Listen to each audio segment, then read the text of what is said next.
عطا اللہ پوچھتے ہیں کیا انسان اور جن کی شادی ہو سکتی ہے؟ بھائی عطا اللہ تو کیڑی لوڑ ہے جننی کو پسان دے.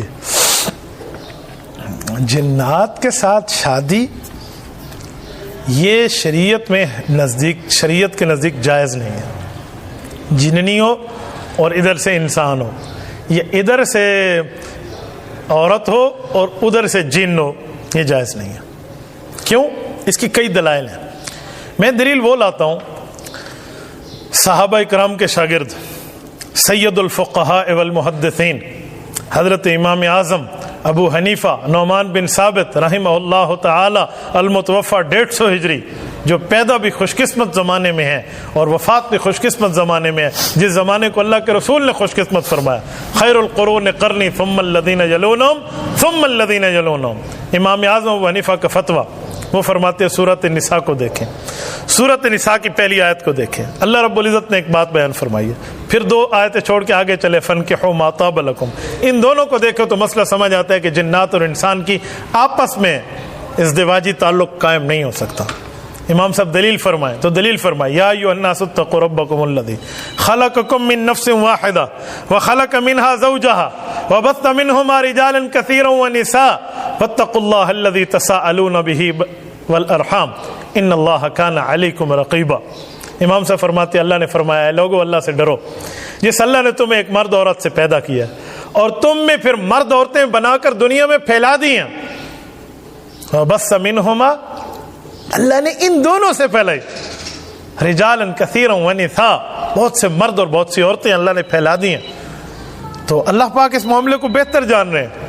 تو یہاں نساء جن عورتوں سے شادی ہے وہ اللہ نے اس آدم علیہ السلام اور اماں حوا سے آگے نکالا ہے. اچھا تو اب شادی کہاں کریں؟ قرآن کہتا ہے فَانْكِحُوا مَا طَابَ لَكُم مِّنَ النِّسَاءِ مَثْنَىٰ وَثُلَاثَ وَرُبَاعَ.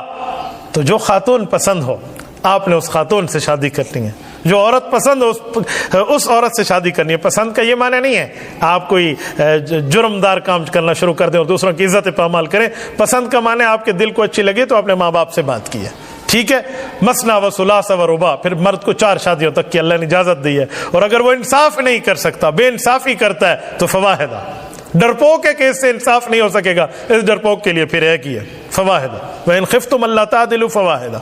خوف ہوتی ہے ڈرپوکی کی نشانی ہے. تو یہ ترتیب رب نے بتائی ہے. تو فَانْكِحُوا مَا طَابَ لَكُم مِّنَ النِّسَاء، تو نساء فرمایا. نساء میں جنات کیسے شامل ہے؟ وَبَثَّ مِنْهُمَا رِجَالًا كَثِيرًا وَنِسَاء میں تو حضرت آدم علیہ السلام کے اولاد کو رجال اور نساء کہا گیا ہے، مرد اور عورتیں. تو امام اعظم ابو حنیفہ کی یہ دلیل قرآن کریم سے بڑی قوی دلیل ہے. حضرت امام صاحب رحمۃ اللہ علیہ نے اس پر ویریفائڈ فرمایا کہ بالکل شادی نہیں ہو سکتی مرد اور عورت میں جنات اور انسان اگر داخل ہو جائیں. مرد عورت تو بالکل ٹھیک ہے، ایک ہی جنس کے ہیں، دونوں انسان ہیں. جن ہوں وہ بھی ایک ہی جنس کے ہیں، جن اور جنی ہے، ان کی شادی ہو گئی ہے. لیکن یہ جنس بدلے گی تو وبث منہما رجالا کثیرا ونساء اور فانکحوا ما طاب لکم من النساء، اس سے مسئلہ ٹکرائے گا تو وہ جائز نہیں ہوگا. نمبر 2، بھائی عطا اللہ جنات سے شادیوں کے خیالات اپنے دل سے نکال لیں. کیوں؟ میں نے بھائی بہت سی باتیں ایسی پڑھی ہیں، حیران ہو جاتا ہوں. جنات سے شادی کو ہم جائز کیوں نہیں کہتے؟ میں نے ایک کالم پڑھا ہے، ایک عورت کو غلط کاموں کی لت پڑ گئی. پوچھتے یہ حمل کہاں سے آیا تو اپنے خامد کو کہتی جنات کی طرف سے آیا. اب مجھے بتائیں اگر جنات کی یوں شادیاں بننا شروع کر دے تو مجھے بتائیں کہاں کہاں ویریفائڈ کرتے پھرو گے کہ یوں جائز تھے یوں جائز نہیں تھا. تو شریعت میں جائز ہی نہیں ہے. یہ تو میری اس سے شادی، میری اس طرح کے معاملات غلط ہے. اللہ محفوظ فرمائے ہماری بچیوں کو، اللہ محفوظ فرمائے ہمارے بچوں کو، اللہ محفوظ فرمائے امت کے نوجوانوں کو. تو اس بارے میں آپ کو مشورہ دوں گا، یہ جنات والی شادیاں وادیاں چھوڑ دیں. انسان بہت زیادہ ہے. پوچھتے بندہ مدینے پہنچ بندے خدا دے بندے، پوچھتے تو بندہ دور ہی پہنچ جاتا ہے. تو آپ ماشاءاللہ دین کے لیے رشتے کو چلائیے، آگے معاملات کو لیجئے. اپنی ماں باپ، اپنی خالائیں ہیں آپ کی، اپنے والدین ہیں، ان سے بات کیجئے اور آپ رشتہ کیجئے. جنات والے رشتے کو آپ چھوڑ دیں. اس جیسے تعلقات کو، اس جیسے خیالات کو جھٹک دینا ہی بہت مناسب ہے.